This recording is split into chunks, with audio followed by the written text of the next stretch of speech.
Tore, prazer falar contigo mais uma vez. E essa resposta aí abriu diversos ganchos aqui para gente discutir, né? O primeiro deles, que eu gostaria de até aprofundar um pouco mais, foi você falando, olha, o impacto inflacionário está muito mais altista do que baixista, né? Pelo menos na sua percepção e na percepção de vários economistas tem essa questão aí. No entanto, o governo tem repetido e batido na tecla que vai ter um viés um pouco mais baixista, porque vai ter mais oferta dos produtos, né, principalmente no mercado interno, e aí isso pode deflacionar, pode trazer um movimento menor aí na inflação. Qual que é a estratégia, ou qual que é a leitura, a percepção para bater nessa tecla, né, de um movimento mais deflacionário do que inflacionário?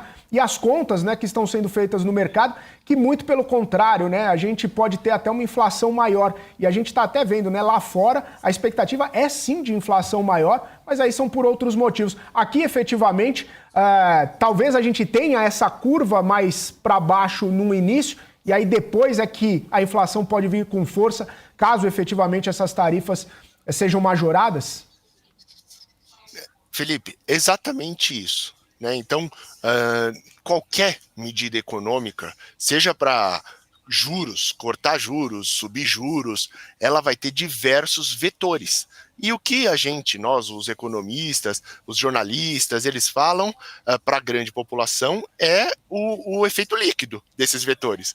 Né? Então, o tarifaço ele vai ter um efeito desinflacionário ou deflacionário em um primeiro momento por uma sobreoferta de produtos? Eventualmente sim. Né? Então nós temos aí, vamos pegar um exemplo de commodities que seriam escoadas para os Estados Unidos, vendidas para os Estados Unidos, que já foram colhidas, que vão ter uma sobretarifa de 50%, inviabilizando o negócio. Essa oferta, ela vai escoar aqui dentro do Brasil. Então, é um vetor desinflacionário.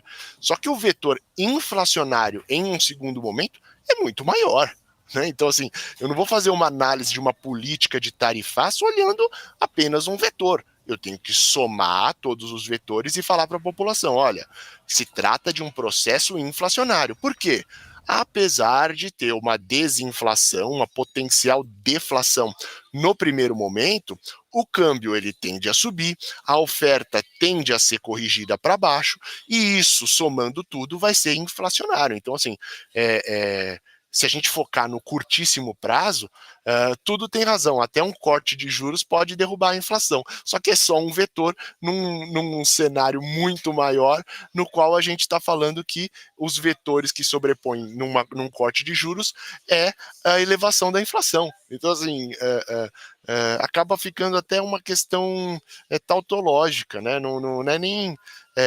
não quero nem entrar no mérito, mas o ministro tem razão? Tem, mas ele está analisando um micro pedaço. Se a gente for falar de efeito para o Brasil, duradouro, apostando, né, e a grande perspectiva é o brasileiro ele quer sustentabilidade, ele não quer que o Brasil morra a cada 4 anos eleitorais, a cada ciclo eleitoral de 2 em 2 anos a gente tem uma nova eleição e o Brasil morre porque o governante está olhando para o micro prazo. A gente quer uma sustentabilidade, inclusive é essa a análise fiscal que a gente faz. Né? Então, o pacote de contingenciamento, vamos supor, né? E aí, suposição, o ceteris paribus, o tudo mais constante.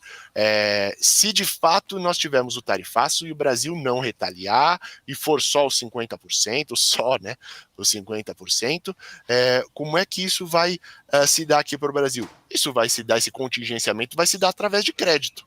Seja ele crédito fiscal, porque o Brasil não tem dinheiro para fazer um aporte fiscal para sustentar os setores, então vai emitir dívida e, consequentemente, vai antecipar crescimento do futuro, ou uma política monetária expansionista mediante uma contração da taxa de juros, ou seja, um antagonismo monetário. Ou seja, mais um exemplo de soma de vetores. Enquanto a Selic está restringindo a política monetária, nós eventualmente poderemos fazer uma política monetária expansionista com uma linha de crédito especial para alguns setores, que nada mais é, e o crédito, seja ele o crédito por emissão de dívida do governo, o crédito às famílias ou o crédito às empresas, ele nada mais é do que uma antecipação de crescimento do futuro, de consumo do futuro.